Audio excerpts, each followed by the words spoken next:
Let's go out to Kenmore, Washington. You're on the air.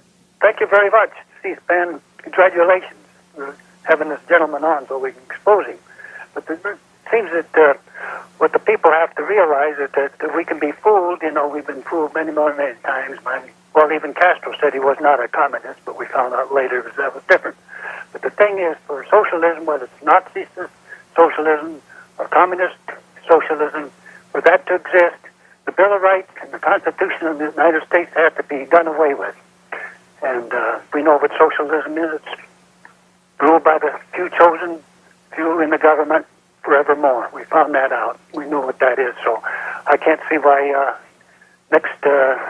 why we should not have some of the Nazi socialists up here now that we have a communist socialist. But well, I mean, I'm glad that he raises the question. And this has to do with an extraordinary ignorance in this country in terms of the difference between communism and socialism. Right? Socialism is not communism. The Soviet Union has been, for many, many years, for decades, an authoritarian society. Many of us are hopeful that at the present moment, some of those authoritarian structures are being broken down, and we hope that that continues, and we hope that democracy comes to the Soviet Union. It is not a democratic society.